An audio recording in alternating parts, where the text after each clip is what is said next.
आज के इस वीडियो में हम बात करने वाले हैं कि जब किसी व्यक्ति का आधार कार्ड, पैन कार्ड या फिर वोटर आईडी कार्ड में नाम अलग हो और खसरा और किस्तबंदी में उसका नाम अलग हो जाए, तब उस व्यक्ति को किन समस्याओं का सामना करना पड़ सकता है और उन समस्याओं का हल क्या है।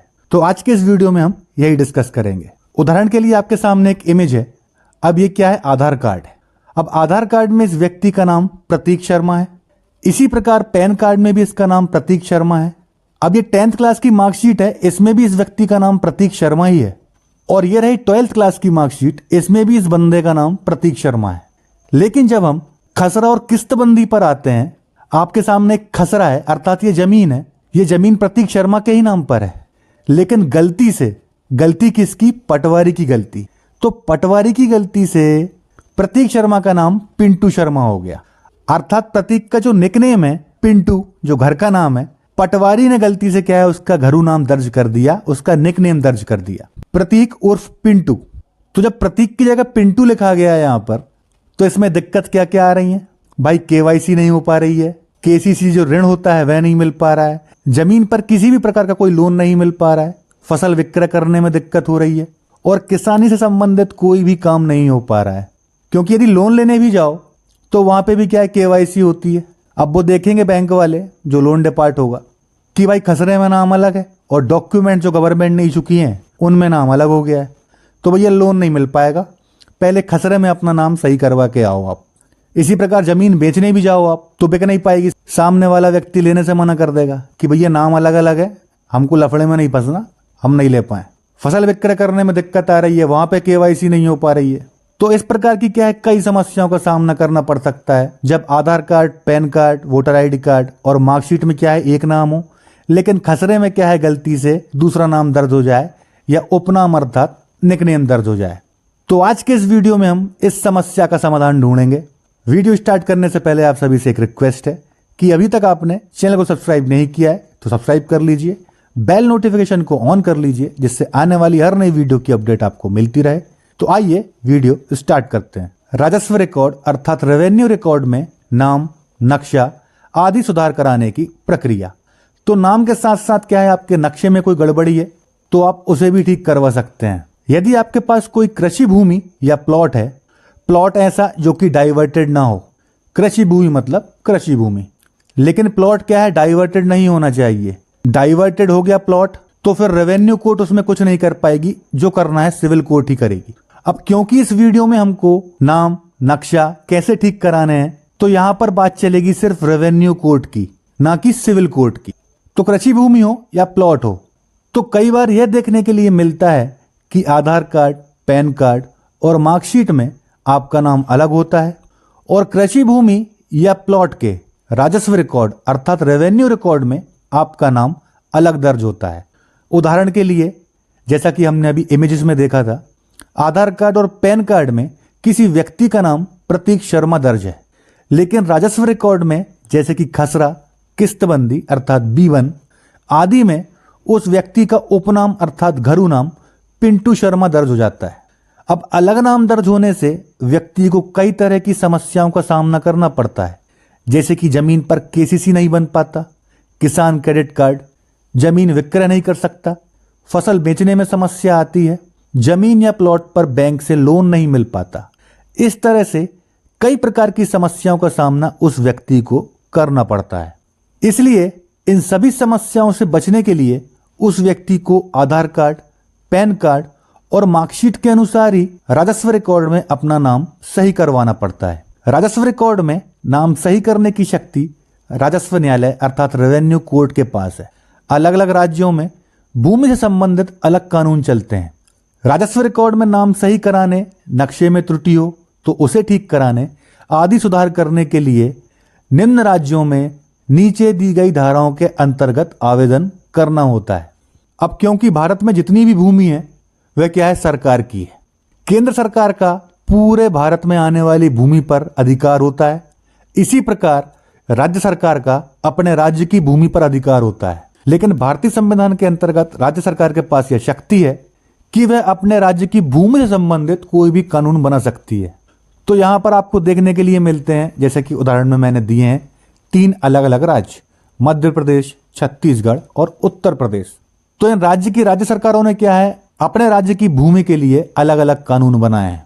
जैसे मध्य प्रदेश में चलती है मध्य प्रदेश भू राजस्व संहिता, जो बनी थी 1959 में। इसी प्रकार छत्तीसगढ़ में चलती है छत्तीसगढ़ भू राजस्व संहिता 1959। अब इन दोनों में कोई ज्यादा फर्क नहीं है, क्योंकि छत्तीसगढ़ क्या है, मध्य प्रदेश से ही निकला है। तो जो लैंड रेवेन्यू कोड पहले मध्य प्रदेश में चलती थी, छत्तीसगढ़ ने क्या है, उसी को कॉपी पेस्ट कर लिया और बाद में अपने राज्य की सुविधा के अनुसार उसमें कई संशोधन किए गए हैं। लेकिन दोनों राज्यों की भू राजस्व संहिता बिल्कुल समान है। अब जैसे नाम या नक्शे को सही करवाने की शक्ति हम देखें मध्य प्रदेश में, तो धारा 115 में मिलती है अनुविभागीय अधिकारी के पास, अर्थात जिसे आप एसडीएम के नाम से जानते हैं। राजस्व केसों में वही व्यक्ति क्या है, एसडीओ बन जाता है। जैसे कि सिविल कोर्ट में आप देखते हैं जुडिशियल मजिस्ट्रेट फर्स्ट क्लास जब क्रिमिनल केस की सुनवाई करता है। जब सिविल केस की सुनवाई करता है तो ये मजिस्ट्रेट ही क्या है, व्यवहार न्यायाधीश वरिष्ठ खंड कहलाता है। इसी प्रकार क्या है, रेवेन्यू कोर्ट में चलता है। जब अधिकारी क्या है, क्रिमिनल काम देखता है, जैसे कि क्या है 107, 116, 151 सीआरपीसी, परिशांति कायम रखने के लिए क्या है, बॉन्ड भरवाया जाता है। तो जब कोई अधिकारी ऐसे काम करता है क्रिमिनल की कार्रवाई, तो एसडीएम सब डिविजनल मजिस्ट्रेट कहलाता है। लेकिन जब वो रेवेन्यू के काम देखेगा राजस्व से संबंधित, तो वह क्या कहलाएगा, एसडीओ सब डिविजनल ऑफिसर अनुविभागीय अधिकारी राजस्व। तो 115 में क्या है, एसडीओ के पास पावर है मध्य प्रदेश में। इसी प्रकार छत्तीसगढ़ में धारा 115 में ही पावर है, लेकिन पावर किसके पास है सही करने की, नाम या नक्शे को, तहसीलदार के पास। मध्य प्रदेश में भी पहले क्या है, तहसीलदार के पास ही थी, लेकिन फिर संशोधन हुआ और ये पावर किसके पास चली गई, अनुविभागीय अधिकारी के पास। इसी प्रकार धारा 38 उत्तर प्रदेश भूमि राजस्व अधिनियम में तहसीलदार के पास पावर है। भाई इन दोनों का तो कन्फर्म है, उत्तर प्रदेश का आप एक बार चेक कर लीजिएगा, क्योंकि मैं कभी यूपी केस लड़ने नहीं गया। जो भी डेटा आपके सामने रख रहा हूं, ये क्या है, एक रिसर्च के माध्यम से ही रख रहा हूं। यदि कोई गलती हो रही हो तो जरूर कमेंट करिएगा, और सही भी हूं तो भी कमेंट करिएगा। जहां तक मुझे पता है धारा 38 में ही होता है, उत्तर प्रदेश भूमि राजस्व अधिनियम में त्रुटि को सुधारने के लिए तहसीलदार के पास पावर है। उदाहरण हेतु हम यहां धारा 115 मध्य प्रदेश भू राजस्व संहिता section 115 MP land revenue code 1959 के माध्यम से समझेंगे कि राजस्व रिकॉर्ड में सुधार कैसे करवाया जा सकता है। तो सबसे पहले तो क्या है, एक बार सेक्शन पढ़ लेते हैं कि धारा 115 भू राजस्व संहिता क्या कहती है। भू अभिलेख में गलत या अशुद्ध प्रविष्टि का शुद्धिकरण, मतलब भू अभिलेख अर्थात राजस्व रिकॉर्ड, जो राजस्व के दस्तावेज हैं, यदि उनमें कोई गलत प्रविष्टि हो जाए, कोई गलत एंट्री हो जाए, तो उसको शुद्ध कैसे कर सकते हैं। उपखंड अधिकारी अर्थात एसडीओ, जिसे आप एसडीएम के नाम से जानते हैं, तो उपखंड अधिकारी स्वप्रेरणा से, मतलब स्वमोटो से, खुद के संज्ञान से, भाई कहीं से पता चल जाए एसडीओ को कि यार रिकॉर्ड में कुछ गलती है, इसको ठीक कर दे रहे अपन, तो स्वप्रेरणा क्या है, जागृत हो गई। या फिर व्यथित व्यक्ति, मतलब जो पीड़ित व्यक्ति है जिसका नाम रिकॉर्ड में गलत दर्ज हो गया है, तो व्यथित व्यक्ति है सब पीड़ित व्यक्ति के आवेदन पर भू अधिकार पुस्तिका तथा अधिकार अभिलेख को छोड़कर, मतलब दो चीजों को छोड़कर बात चल रही है, खसरा में सही हो जाएगा, नक्शा सही हो जाएगा, B1 सही हो जाएगी, लेकिन भू अधिकार पुस्तिका में ठीक नहीं होगा और ना ही अधिकार अभिलेख में होगा। अब ये दोनों हैं क्या, चलो बता दे रहे हैं। भू अधिकार पुस्तिका आपको एक ब्लू कलर की किताब मिलती है छोटी सी, उसमें आपकी भूमि का विवरण होता है कि भाई इस व्यक्ति के नाम पर ये जमीन है, ये इसका भूमि मालिक है। हर किसान के पास ये भू अधिकार पुस्तिका होती है। तो इसमें नाम सही नहीं होगा, उसका भी कारण है, बताऊंगा। दूसरा क्या है, अधिकार अभिलेख। अधिकार अभिलेख क्या होता है? अधिकार अभिलेख एक ऐसा दस्तावेज होता है जिसमें यह जानकारी होती है कि व्यक्ति के पास टोटल कितने खसरे हैं, अर्थात कितनी जमीन है, जमीनों का नंबर क्या है, यदि खसरों में कोई संशोधन हुआ है तो कब हुआ है, किस आदेश के द्वारा हुआ है, व्यक्ति ने उन खसरों पर कब कौन सी फसल बोई थी। तो अधिकार अभिलेख में क्या है, पूरी जानकारी आपको देखने के लिए मिल जाएंगी। लेकिन अधिकार अभिलेख क्या है, पुराना डॉक्यूमेंट है। अर्थात मध्य प्रदेश की बात लें तो अधिकार अभिलेख कब बना था, 1954 में बना था, 1954 में। तो उस समय भूमियों का भूमि स्वामी कौन था, कितनी जमीनें हैं उसके पास, सभी प्रकार की जानकारियां आपको देखने के लिए मिल जाती हैं। लेकिन क्योंकि मध्य प्रदेश में अधिकार अभिलेख कब बना था, 1954 में बना था, 1954 में, तो ये क्या है, एक पुराना दस्तावेज है, सरकारी दस्तावेज, तो इसके साथ छेड़खानी नहीं की जा सकती। ये अधिकार अभिलेख जैसा है वैसा ही रहेगा। यही बात बताता है अधिकार अभिलेख। तो भू अधिकार पुस्तिका और अधिकार अभिलेख को छोड़कर धारा 114 के अधीन तैयार किए गए भू अभिलेखों में अपराधिकृत प्रविष्टियों को सम्मिलित करते हुए गलत या अशुद्ध प्रविष्टि को ऐसी जांच जैसी कि वह उचित समझे करने के पश्चात शुद्ध कर सकेगा और ऐसी शुद्धियां उसके द्वारा अधिप्रमाणित की जाएंगी। किसके द्वारा? एसडीओ के द्वारा। एसडीओ पहले जांच कराएगा और 114 में दस्तावेज बताए गए हैं कि खसरा क्या होता है, B1 क्या होती है, भू अधिकार पुस्तिका क्या होती है, अधिकार अभिलेख क्या होता है। तो धारा 114 में क्या है, ऐसे दस्तावेजों की जानकारी दी गई है कि कौन सा दस्तावेज किस लिए होता है। अब भाई भू अधिकार पुस्तिका में क्यों सुधार नहीं कर सकता और अधिकार अभिलेख में क्यों नहीं कर सकता? सामान्य सी बात है, आप इससे छेड़खानी नहीं कर सकते क्योंकि अधिकार अभिलेख क्या है, पुराने रिकॉर्ड को दर्शाता है और भू अधिकार पुस्तिका अर्थात वो नीले रंग की किताब जो आपको मिलती है, आपके पास होती है, उसमें सुधार क्यों नहीं कर सकता? वो इसलिए नहीं कर सकता क्योंकि भू अधिकार पुस्तिका ओरिजिनल आपके पास रहती है। तो ओरिजिनल डॉक्यूमेंट तो आपके पास है, तो ऐसा ओरिजिनल डॉक्यूमेंट जो आपके पास है कोर्ट उसमें सुधार नहीं कर सकती। कोर्ट सिर्फ अपने रिकॉर्ड में सुधार कर सकती है। तो सुधार किस में होगा? पहले खसरे में होगा या B1 में होगा या नक्शे में होगा। उसके बाद आपको नई भू अधिकार पुस्तिका उस रिकॉर्ड के आधार पर दी जाएगी, ना कि डायरेक्ट आपकी किताब में, जो नीले रंग की किताब है आपके पास, सीधा उसमें संशोधन नहीं होगा। पहले सरकार के रिकॉर्ड में होगा, रेवेन्यू रिकॉर्ड में, फिर आपको उसकी सर्टिफाइड कॉपी मिलती है क्योंकि ओरिजिनल भू अधिकार पुस्तिका तो आपको दे दी सरकार ने। अब जब यदि उसमें डायरेक्ट सुधार कर देगी तो उसके पास रिकॉर्ड में क्या रखेगी वो? तो इसलिए पहले सरकार अपने रिकॉर्ड में सुधार करती है, उसके बाद आपको नया दस्तावेज जारी करती है। तो इसीलिए यहां पे बताया गया है कि भू अधिकार पुस्तिका और अधिकार अभिलेख में कोई संशोधन नहीं किया जाएगा उपखंड अधिकारी के द्वारा, और अधिकार अभिलेख में तो हो ही नहीं सकता। होगा तो भू अधिकार पुस्तिका में, वो भी कब? जब आप आवेदन लगाएंगे धारा 115 के तहत रेवेन्यू कोर्ट में, राजस्व न्यायालय में, तहसीलदार या एसडीओ के यहाँ पे। तो पहले वो अपना रिकॉर्ड सही करेंगे आपके आवेदन के अनुसार, यदि कोई गलती है तो पहले क्या है, अपना रिकॉर्ड सही करेंगे। उसके बाद आपको नई भू अधिकार पुस्तिका या फिर खसरा, किस्तबंदी अर्थात B1 या नक्शा, इनकी क्या है, सर्टिफाइड कॉपी आपको जारी की जाएगी या फिर नई भू अधिकार पुस्तिका आपको बना के दी जाएगी। लेकिन डायरेक्ट आपकी भू अधिकार पुस्तिका जो कि ओरिजिनल आपके पास है उसमें संशोधन सीधा नहीं हो सकता। तो उपखंड अधिकारी क्या है, ऐसी प्रविष्टियों को शुद्ध करेगा एक जांच करने के पश्चात और अधिप्रमाणित करके अर्थात सर्टिफाइड करके फिर उसकी कॉपी आपको दी जाएगी। लेकिन मध्य प्रदेश में एक नियम और है, वह भी देख लेते हैं। परंतु कलेक्टर की लिखित मंजूरी के बिना 5 वर्ष की कालावधि के पूर्व की किसी प्रविष्टि को शुद्ध करने की कार्रवाई प्रारंभ नहीं की जाएगी। मतलब आपने आवेदन लगाया उपखंड अधिकारी अर्थात एसडीओ के यहां पे। अब मान लीजिए आपने आज रिकॉर्ड चेक किया, आपको अपना नाम गलत दिखा, जैसे प्रतीक का हमने देखा, प्रतीक का नाम गलती से क्या है, पिंटू दर्ज हो गया।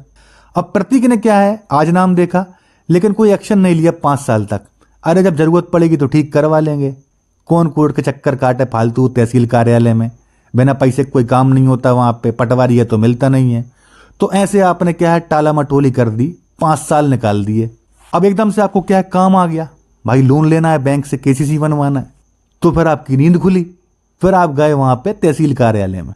अब उनने देखा कि भाई ये गलती तो 5 साल पुरानी है, 5 साल से ये व्यक्ति सो रहा था, ये अपने पास आया ही नहीं। तो यहाँ पे क्या है, 5 वर्ष का अवसान हो गया। तो अब उपखंड अधिकारी की शक्ति यहाँ पे समाप्त हो गई। आपका केस वह किसके पास भेज देगा, कलेक्टर के पास, और एक लेटर जारी करेगा कलेक्टर को आपके केस की फाइल के साथ कि माननीय महोदय, जो रिकॉर्ड में त्रुटि है 5 वर्ष से ऊपर की है, इसलिए माननीय कलेक्टर महोदय आपके समक्ष यह प्रकरण प्रेषित किया जा रहा है। अब कलेक्टर उस फाइल को देखेगा। अब फाइल को पढ़ने के बाद यदि कलेक्टर मंजूरी दे देता है तो ठीक है, नहीं तो आपका केस खारिज हो जाएगा वहीं के वहीं, और आपको बोला जाएगा कि भाई सिविल कोर्ट जाओ और वहां से आप निर्णय और डिक्री पारित करवा के लाओ अपने फेवर में, तो हम ठीक कर देंगे। लेकिन इसके ऊपर मैं बाद में आऊंगा। अभी मान लीजिए कलेक्टर आपको मंजूरी दे देता है। अब फिर कलेक्टर लिखित मंजूरी के साथ कि हाँ भाई इस केस की सुनवाई पूरी करो और जो त्रुटि है उसको सही करो। ऐसी मंजूरी के साथ केस किसको वापस भेज देगा? एसडीओ को, उपखंड अधिकारी को। अब एसडीओ क्या करेगा इसमें? तहसीलदार से प्रतिवेदन बुलवाएगा, रिपोर्ट बुलवाएगा। फिर तहसीलदार किसको अपॉइंट कर देगा? पटवारी को। अब पटवारी वापस गांव जाएगा जहां पे जमीन है, आसपास के लोगों से पूछेगा, एक प्रतिवेदन अर्थात रिपोर्ट तैयार करेगा। रिपोर्ट किसको देगा? फिर तहसीलदार को। फिर तहसीलदार उसमें अपनी अनुशंसा देगा कि माननीय एसडीओ महोदय, सादर प्रतिवेदन आपकी ओर प्रस्तुत है। जिस गांव में जमीन है, आसपास के लोगों से पूछताछ की गई, लोगों ने प्रतिवेदन पर अपने हस्ताक्षर किए और यह बताया कि ये प्रतीक का उपनाम ही क्या है? पिंटू दर्ज है, और गलती से राजस्व रिकॉर्ड में इसका उपनाम पिंटू दर्ज हो गया है। इसीलिए मेरी ऐसी अनुशंसा है कि यह नाम सही कर दिया जाना चाहिए। तो प्रतिवेदन आपकी ओर सादर प्रस्तुत है। अब ऐसा प्रतिवेदन पटवारी का भी आएगा और तहसीलदार का भी आएगा, और प्रतिवेदन के साथ साथ ये केस किसके पास वापस भेज दिया जाएगा? एसडीओ के पास। फिर एसडीओ चाहे तो नाम सही कर सकता है। दूसरा, उपधारा 1 के अधीन कोई आदेश संबंधित तहसीलदार से लिखित रिपोर्ट प्राप्त किए और सभी हितबद्ध पक्षकारों को सुनवाई का अवसर दिए बिना पारित नहीं किया जाएगा। जैसा कि मैंने बताया कि एसडीओ के यहाँ आप आवेदन लगाएंगे 115 में नाम सही करने के लिए, तो एसडीओ क्या है? तहसीलदार से रिपोर्ट मांगेगा। तहसीलदार किसके पास भेज देगा केस को? पटवारी के पास, कि पटवारी एक रिपोर्ट बना के लाओ, जाओ ऐसा ऐसा केस आया है, फलानी गलती है, नाम गलत छप गया है, जाओ जरा रिपोर्ट लेके आओ गांव से एक। फिर पटवारी क्या? तहसीलदार को रिपोर्ट देगा, तहसीलदार वापस वो रिपोर्ट एसडीओ को भेज देगा। अब दूसरा क्या है? सभी हितबद्ध पक्षकारों को सुनवाई का अवसर दिए बिना। अब भाई हितबद्ध पक्षकार कौन हो गए? आइए देख लेते हैं। ये खसरा है। खसरे में क्या है? एक व्यक्ति का नाम गलत छप गया है, पिंटू, सही नाम क्या है? प्रतीक। अब क्योंकि ये पूरी जमीन तो क्या है? इस व्यक्ति के नाम पर है। अब मान लीजिए इस जमीन में क्या है? सह खातेदार होते, अर्थात ये खाता क्या है? जॉइंटली होता, 3-4 लोगों के नाम पे, 2 लोगों के नाम पे। मान लीजिए पिंटू का नाम हो गया, पिंटू के बाद किसका नाम हो गया? इसके चाचा का नाम भी आ गया, चाचा के नाम पे भी जमीन है भाई, और पता चला कि बुआ का नाम भी आ गया। ऐसा क्या है? 3-4 लोग हो गए, तो ये सब क्या है? सह खातेदार हो गए। जितना पिंटू का हक है इसमें, अर्थात इस खसरा नंबर 502 में जितना पिंटू का हक है उतना ही इन 3 लोगों का भी है। तो ये होगा हितबद्ध पक्षकार, बाकी के 3 लोग। तो भाई खसरे में एक से अधिक नाम है तो उनको भी सुनवाई का अवसर दिया जाएगा, भले ही नाम ठीक कराने की कार्रवाई हो रही है। अब यदि मान लीजिए किसी को आपत्ति है सह खातेदारों में से कि अरे नहीं वो तो पिंटू ही नाम रहेगा तेरा, हमको आपत्ति है, हम चेंज नहीं होने देंगे, तो भैया एक व्यक्ति खिलाफ में हो गया। तो ऐसे व्यक्ति को आप बनाएंगे अपोजिट पार्टी, और सभी खिलाफ में है तो सभी को आप अपोजिट पार्टी बनाएंगे। विरुद्ध में इनका नाम आएगा कि भैया नाम मेरा गलत छपा है, इन लोगों को दिक्कत हो रही है, ठीक है भैया क्या कर लोगे? आ जाओ बोल देना कोर्ट में कि हम नहीं होने देंगे इसका नाम सही। क्या बोलेंगे? यही बोलेंगे ज़्यादा से ज़्यादा। लेकिन आपको उनको पार्टी बनाना पड़ेगा केस में, स्पष्ट धारा में ही लिखा है। और सभी तैयार है कि यार मोड़ा को नाम गलत हो गो, ठीक करा लेन दो भाई। तो सभी क्या है? एक कंबाइन आवेदन लगाएंगे। किसके खिलाफ? सर्वसाधारण के खिलाफ। आम जनता भैया आ जाओ, किसको तकलीफ है, नाम मेरा सही हो रहा है, केस मेरा है, आ जाओ तुमको कोई दिक्कत है तो। लेकिन हितबद्ध पक्षकारों को सुनवाई का अवसर दिया जाएगा। और यदि बाई चांस पिंटू किसी को पक्षकार नहीं बनाता, भले ही 3-4 लोग हैं खाते में से खातेदार, तो ऐसे लोग क्या है? केस में आपत्ति लगा सकते हैं। जैसे ही पिंटू नाम सुधार करने का आवेदन पेश करेगा 115 के अंतर्गत, यदि आपको पक्षकार नहीं बनाया गया है तो आप एक आपत्ति पेश कर देंगे लिख के कि भैया हमें आपत्ति इसका नाम सही होने से ठीक है ना? तो ऐसा भी कर सकते। जब हम ड्राफ्टिंग करेंगे तो समझेंगे इसको। परंतु यदि सरकार का हित निहित है तो उपखंड अधिकारी मामला कलेक्टर को प्रस्तुत करेगा। मतलब ऐसी कोई जमीन जिसमें क्या है? सरकार का हित है। मान ली सरकार ने किसी को पट्टे पर दी, तो व्यक्ति क्या है? उसका पट्टाधारी के जो हित होते हैं, जिसको जमीन पट्टे पर मिली है, तो जो इसके हित होंगे, अर्थात ऐसे हित जिनका वो लाभ ले सकता है। मान लीजिए उस पर कृषि उपज कर सकता है, फसल बेच सकता है, लेकिन भूमि विक्रय नहीं कर सकता क्योंकि सरकार ने पट्टे पर दी है। जमीन तो सरकार की है भैया, पट्टे पर दी बस आपको, जिससे आप अपना जीवन यापन कर सको। तो ऐसी कोई जमीन है, सरकार का उसमें हित है, तो भैया ऐसे मामले की सुनवाई फिर क्या है? एसडीओ नहीं कर सकता। एसडीओ के पास मामला आता है ऐसा तो वो सीधा फॉरवर्ड कर देगा किसको? कलेक्टर को। कलेक्टर ही उस केस की सुनवाई कर सकता है, स्पष्ट लिखा है। परंतु में सरकार का कोई हित हो तो फिर कलेक्टर ही उस केस की सुनवाई करेगा। उपधारा 2 के अधीन मामला प्राप्त होने पर कलेक्टर ऐसी जांच जैसी कि वह ठीक समझे करेगा और ऐसा आदेश पारित करेगा जैसा कि वह उचित समझे। वही बात आ गई कि भैया एसडीओ से, तहसीलदार से उस क्षेत्र के रिपोर्ट बुलवाएगा, प्रतिवेदन बुलवाएगा, जैसा कि यहाँ पे एसडीओ ऊपर तहसीलदार से बुलवा रहा था आवेदन प्राप्त होने के बाद। वही काम कलेक्टर करेगा। अब क्यों कर रहा है? क्योंकि सरकार का हित है, इसलिए प्रक्रिया पूरी वही रहेगी। तो इस प्रकार हमने समझा कि कोई अशुद्ध प्रविष्टि हो गई हो, कोई चीज गलत लिखा गई हो खसरे में या रेवेन्यू रिकॉर्ड में, तो उसको आप ठीक करवा सकते हैं। आप आवेदन कैसे बनाएंगे उसकी ड्राफ्टिंग और देख लेते हैं। अब क्योंकि हम मध्य प्रदेश में लगा रहे हैं आवेदन, तो धारा 115 में लगाएंगे। और मध्य प्रदेश में किसके पास शक्ति है ऐसे केस की सुनवाई करने की? अनुविभागीय अधिकारी अर्थात एसडीओ। आप छत्तीसगढ़ में जाएंगे तो वहां पे क्या है, तहसीलदार के पास पावर है, तो आप लिखेंगे न्यायालय श्रीमान तहसीलदार महोदय। इसी प्रकार यूपी में आप जाएंगे तो वहां पे भी तहसीलदार के पास पावर है, तो वहां पे भी आप यही लिखेंगे।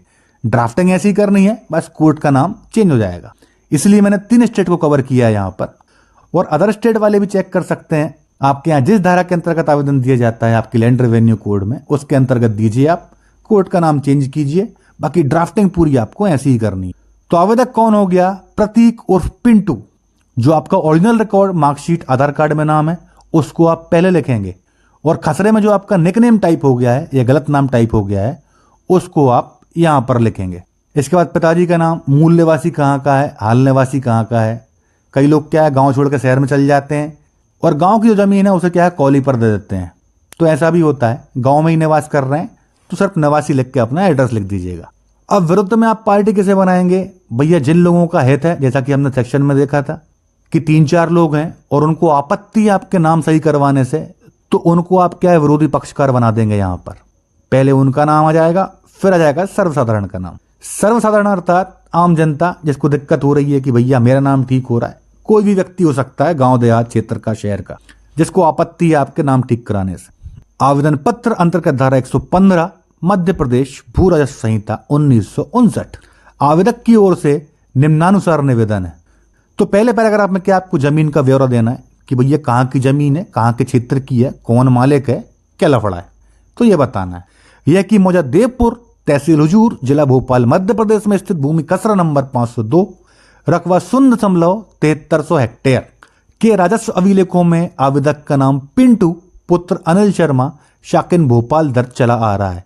शाकिन का मतलब होता है रहने वाला कहाँ का है, निवासी। यह कि आवेदक का सही एवं वास्तविक नाम प्रतीक आत्माश्री अनिल शर्मा है, जो कि उसके अन्य शासकीय अभिलेखों एवं स्कूल अभिलेखों में दर्ज है। आवेदक का उपनाम पिंटू भी प्रचलन में है और उसे प्रतीक के अलावा पिंटू के नाम से भी जाना जाता है। तो यहां पर हमने यह बता दिया कि भाई हमारा उपनाम है ये पिंटू, जो कि खसरे में दर्ज हो गया है। लेकिन जो हमारे रिकॉर्ड्स हैं जो गवर्नमेंट ने हमें इशू किए हैं, आधार कार्ड, पैन कार्ड, जो हमारी स्कूल की मार्कशीट है, उसमें भी क्या है हमारा नाम प्रतीक ही दर्ज है। पिंटू तो क्या है पटवारी ने गलती से छाप दिया, भुगत नाम में पड़ रहा है, तो पिंटू हमारे घर का नाम है। यह कि आवेदक ने उक्त तथ्यों की सत्यता के संबंध में अशोक विहार भोपाल के पार्षद एवं ग्राम देवपुर की पंचायत से प्रमाण पत्र भी प्राप्त किए हैं, और उक्त दोनों प्रमाण पत्रों में भी प्रतीक का उपनाम पिंटू होना लेख है। भाई आप अपनी ग्राम पंचायत के पास जाएं जहां आपकी जमीन है, वहां पे क्या है सरपंच एक लेटर पैड पे आपको बना के दे देगा। आप उससे बोलेंगे कि यार सरपंच साहब ऐसी ऐसी दिक्कत हो रही मुझे, एक लेटर पैड पे एक लेटर बना के दे दो यार कि मैं ही पिंटू हूं, मेरा ही नाम प्रतीक है, और सही काम है, तो सरपंच क्या है सील साइन लगा के दे देगा उसको कि हाँ भाई इस व्यक्ति को मैं जानता हूं, इतने साल से यहाँ पे निवास कर रहा है, इस व्यक्ति का ही नाम पिंटू है, यही व्यक्ति क्या है प्रतीक है। तो आप ग्राम पंचायत से अपने गांव की एक ऐसा प्रमाण पत्र बनवा लीजिएगा लेटर पैड पे जो पंचायत का होता है। अब आप शहर में रह रहे हैं तो अपने जो आपकी कॉलोनी है वहां के पार्षद से बनवा लीजिएगा। पार्षद भी क्या है लेटर पैड पे बना के दे देगा आपको अपनी सुविधा के अनुसार। शहर में रह रहे हैं तो पार्षद से बनवा लें, गांव में रह रहे हैं तो पंचायत से बनवा लें, सरपंच आपको बना के दे देगा सुविधा के अनुसार आपकी, जिससे आपकी ज़्यादा पटती हो, जो आपको परेशान न करे। नहीं तो आप गए तो भगा रहा है, अरे भैया कर ली हो, इतना काम रहता है, जही बनाने थोड़ी ना बैठे हैं हम। तो ये लोग क्या ऐसा व्यवहार भी कर सकते हैं, तो जिससे आपकी बने उसके पास चल जाए, एक कोई पर्याप्त है। फोर्थ है यह कि शास्त्रीय दस्तावेजों जैसे समग्र आईडी, आधार कार्ड, वोटर कार्ड और स्कूल रिकॉर्ड में आवेदक का नाम प्रतीक शर्मा दर्ज है, एवं राजस्व रिकॉर्ड में त्रुटिवश आवेदक का उपनाम पिंटू दर्ज रहने से तथा रिकॉर्ड में एक रूपता न होकर भिन्नता होने से। मतलब रिकॉर्ड क्या है, अलग अलग हो गए। भाई आईडी, आधार कार्ड, वोटर कार्ड में तो नाम एक सा है मार्कशीट में, लेकिन जो राजस्व रिकॉर्ड है उससे ये नाम मैच नहीं कर रहा। तो भिन्नता होने से आवेदक को बैंक कार्यों, केसीसी, ऋण, फसल विक्रय, अनुबंध संबंधी आदि अन्य कार्यों में बहुत परेशानी हो रही है। इस कारण आवेदक राजस्व रिकॉर्ड में अपना नाम दुरुस्त कराकर एक रूपता लाना चाहता है। इसलिए यह आवश्यक हो जाता है कि आवेदक के अन्य दस्तावेजों में उल्लिखित नाम के अनुरूप ही राजस्व रिकॉर्ड में आवेदक का नाम दर्ज किया जावे। तो ये हमने पूरी प्रॉब्लम बता के एक रिलीफ मांग ली कि भाई जो राजस्व रिकॉर्ड में हमारा पिंटू गलत नाम दर्ज हो गया है उसे सही करके प्रतीक किया जाए, या फिर पिंटू के आगे उर्फियत में उर्फ करके प्रतीक भी लिखा जाए, जिससे इतने जो काम लिखे हैं ना इनमें हमें दिक्कत ना आए और हम ये काम कर सकें। बैंक कार्य, ऋण वगैरह, केसीसी, फसल विक्रय, ये काम हमारे चालू हो जाए। इस आवेदन पत्र के समर्थन में दस्तावेज, सूची अनुसार दस्तावेज एवं शपथ पत्र प्रस्तुत हैं। तो आपको क्या है, दस्तावेज देने पड़ेंगे, वो हम नीचे डिस्कस करेंगे कि कहाँ कहाँ के दस्तावेज आपको देने हैं इस आवेदन के साथ। और आपको एक शपथ पत्र अर्थात एफिडेविट भी देना पड़ेगा। लास्ट में आती है प्रेयर। अतः माननीय न्यायालय से निवेदन है कि न्याय हित में मौजा देवपुर, तहसील हजूर, जिला भोपाल, मध्य प्रदेश में स्थित भूमि खसरा नंबर 502, रकबा 0.73 हेक्टेयर के राजस्व अभिलेखों में आवेदक का नाम पिंटू पुत्र अनिल शर्मा, शाकिन भोपाल को सुधार कर प्रतीक उर्फ पिंटू पुत्र श्री अनिल शर्मा, शाकिन भोपाल लिखे जाने के दर्ज करने के आदेश देने की कृपा करें। स्थान, दिनांक, और इसी के साथ आप सेम टू सेम ऐसा ही बना के एक एफिडेविट, बस थोड़ा बहुत चेंज होगा। तो ऐसे आप जब मैं पीडीएफ अपलोड करूंगा तो वहां जाके पढ़ लीजिएगा कि एफिडेविट कैसे बनेगा। इसका सेम टू सेम वही पॉइंट आ जाएंगे। स्टार्टिंग का पैराग्राफ एक चेंज होगा। ये मैं प्रतीक ये सत्य कथन शपथ पूर्वक घोषित करता हूं, वही के वही पूरे पॉइंट रहेंगे हमारे 6 के 6। बस जहां जहां आवेदक लिखा था आवेदन में वहां पे मैं, मेरा, मुझसे ऐसे क्या है एडजस्ट करके लिख देना है। अब आती है डॉक्यूमेंट अर्थात दस्तावेज सूची।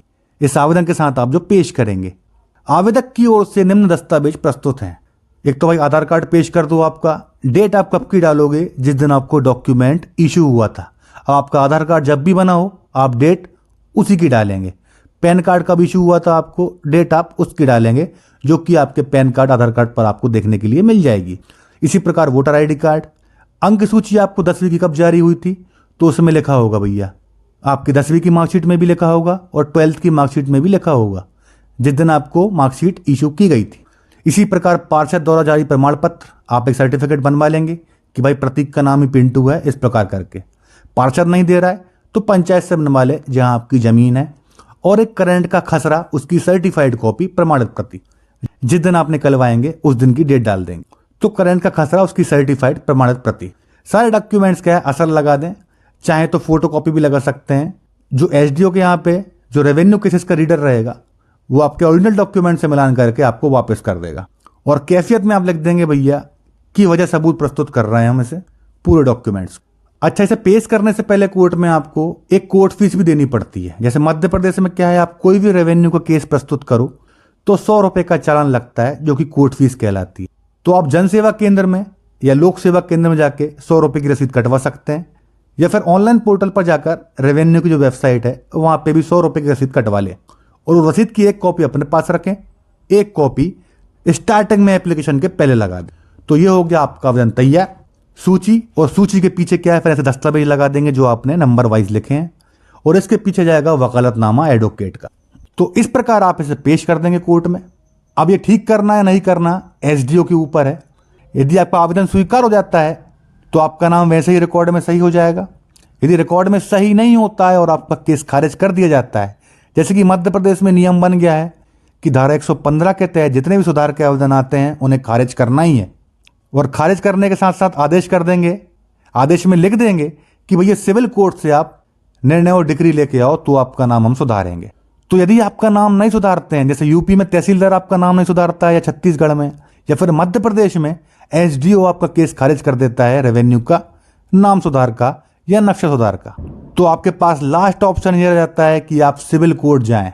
सिविल कोर्ट में आपको सूट फॉर डिक्लेरेशन, घोषणा का दावा लगाना होगा कि भैया मैं ही प्रतीक हूं, मेरा ही नाम पिंटू है, सिविल कोर्ट ऐसी घोषणा करे और मुझे निर्णय और डिक्री प्रदान करे। तो आपको सिविल कोर्ट में जाना पड़ेगा। यदि आपको दिक्कत आती है, आपका केस खारिज कर दिया जाता है तो। यदि आपको सिविल कोर्ट की प्रोसीजर समझनी है इस केस से संबंधित तो कमेंट करिएगा।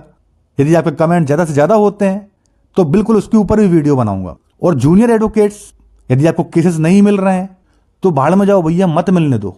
क्यों सिविल कोर्ट के पीछे भाग रहे हो या फिर क्रिमिनल केसेस के पीछे भाग रहे हो?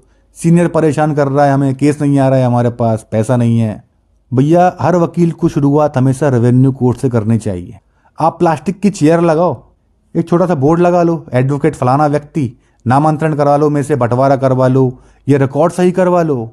इन पर मैंने कितने वीडियो बनाए हैं, देखना। आप एक बार ट्राई करके देखो। अच्छा, अपने तहसील कार्यालय के आगे बैठ जाओ, एक चेयर लगा के बढ़िया, और इतना लिख लो, जाति बनवा लो, नामांतरण करवा लो, बंटवारा करवा लो, रिकॉर्ड सही करवा लो, में से इतने काम कर दूंगा मैं। देखना, एक व्यक्ति आएगा, आपने उसका काम किया तो वो 4 व्यक्ति और लेकर आएगा आपके पास। पहले महीने आपकी 8-10 हज़ार रुपये कमाई होगी, ये मेरी गारंटी है। जाति प्रमाण पत्र बनवाने लगो, आप मूल निवासी बनवाने लगो, ये नामांतरण करवाने लगो, ये हर चीज़ की प्रोसेस मैंने इसी प्रकार अपने चैनल पर वीडियो बनाया है। तो आप प्लेलिस्ट में जाके चेक कर सकते हैं एमपी लैंड रेवेन्यू कोड की।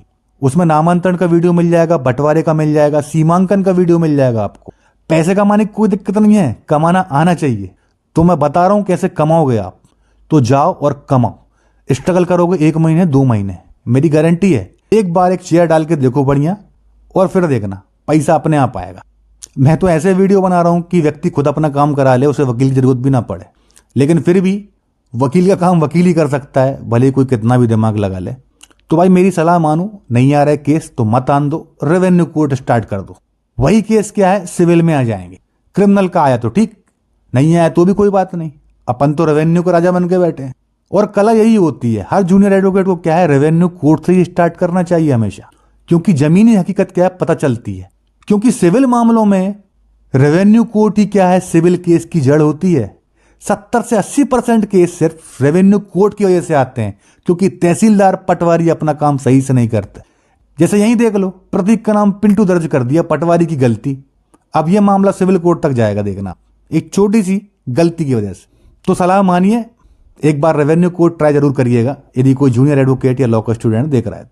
और कमेंट जरूर करिएगा यदि आपको इसी प्रोसेस पे सिविल केस का प्रोसीजर चाहिए। तो मैं पूरा प्रोसीजर बताऊंगा कि यदि आपका केस यहां से खारिज होता है तो सिविल कोर्ट में आपको कैसे लड़ना है, ड्राफ्टिंग कैसे होगी, कोर्ट फीस कैसे लगाई जाएगी, सिविल सूट कैसे तैयार किया जाएगा। तो कमेंट जरूर करिएगा। तो इसकी PDF चाहिए तो डिस्क्रिप्शन में टेलीग्राम चैनल की लिंक दे दी गई है, वहां जाके आप डाउनलोड कर सकते हैं। वीडियो पसंद आया हो तो लाइक, शेयर और सब्सक्राइब जरूर करिएगा। मिलते हैं अगले वीडियो में। मैं एडवोकेट प्रियांक ढिमोले आप सभी से विदा लेता हूं। Thank you so much.